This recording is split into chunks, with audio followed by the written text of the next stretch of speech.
we had a huge booking from Americans of color saying that we are coming to South Africa.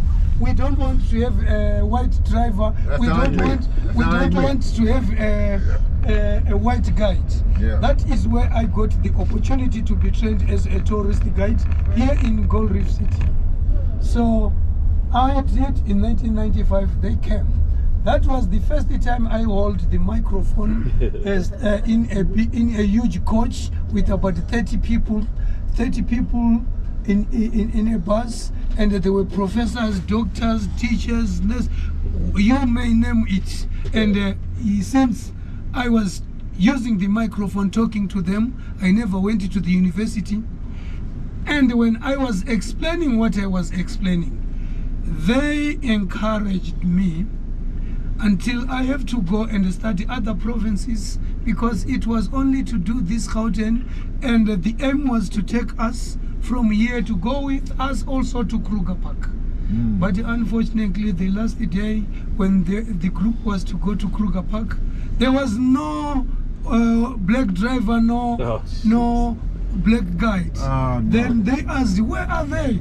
The answer was, you know, black people are very lazy. They refuse. They say it's enough. No. That's the old lie. They use the same lie in America. They use the same lie in America. So we didn't, but I never kept it. I never lost hope. So I kept it doing other things. So that is Gold Reef City, a replica of the old Johannesburg. And on my left hand side here, that is Gold Reef City Casino and a hotel, as well as restaurant. But unfortunately, I'm not going to walk you across to the casino. Thank you. Right. The reason why I don't walk you to the casino, it is just because I am a good loser. So I'm a bad loser. if I take you there, you will lose and you'll blame me. But if one happens to sneak out of the Apartheid Museum, go to the casino and win, just give me a call. I'll be there to escort you out, and we cancel the tour with the millionaires. Okay. So across, we turn to the Apartheid Museum, which is over there.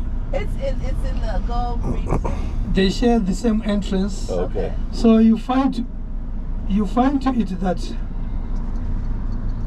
This is the Apartheid Museum. yes, Apartheid Museum across. The architecture of Apartheid was a man known as Hendrik Verwoerd. During the Apartheid era, you find to it that people of South Africa, we were divided according to color. Oh, what color? Light skin, dark skin. Black and white. Oh, black and white. Oh, okay. Black and white.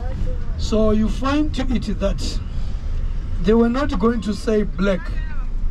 They were not going to say black. They were going to say Colored. non-white Non-white. and white. Non-white and So the museum that we are going to enter, during that time, you find to it that anything that is public, we were also separated. Public transport, public toilets. In the city, if you go, you were not allowed to walk on the pavement. You have to walk on the on the dirt, on the soil.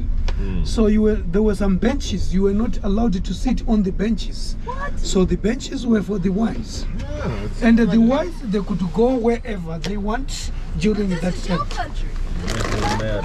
That was during that time of apartheid. Apartheid. So well, I'm going to take you into the Apartheid Museum. Okay. When you go into the Apartheid Museum, this is a very touching museum.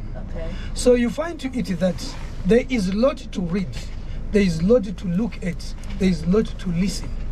So, and you find to it that something will bother you very much. If you get very much angry, Do you have some there is drugs? a way to come. You can exit and come over there on this side. There is a restaurant where probably you can have a drink and look at the gift shop. If you feel you're okay, you can walk back again and complete. So when Nelson Mandela came out of prison, he said, never, never and never again shall it be this beautiful land became a colony of another country. Yes. So whatever you see, whatever bothers you, just say it will never happen again. So, but you need to know what was going on, because something which is going to bother you, it will be something that you'll be seeing that it was happening in the 1980s, 1990s. So that is going to make you get angry, say that something like this was happening around the world in this time, because you went through it. So, well, South Africa today, we are independent. Our independence, it never came through us only. Many countries of the world, they fought such that we should be freed from whatever we were suffering. They never traded with South Africa. South Africa was pulled out of the Commonwealth Games and so forth. So you find it that, so you have to see what you were not coming to South Africa to see, because it was not nice. So today we are freed. That's why you now come and visit, and so you still need to see how were the people treated. So the riches of this country, even today, it is still on the hands of the white people. So we are free, but we are not free economically. Right. So that is the other thing that you see. So you find to it that even privileges that we have, it's not enough. I cannot come out today and go into a car dealer and say, I need this car, the bank finance me. It takes time for me to be financed by the bank until they have to look the history of my Hey, I wanted to get my money. They wouldn't allow me to get transfer my money because they had to check my background, come back in 30 minutes. So that is how it is. But if it is a white person, they don't wait. They just process whatever it is. So we will go inside the museum. I will give you time when I'm saying start the museum, because if I give you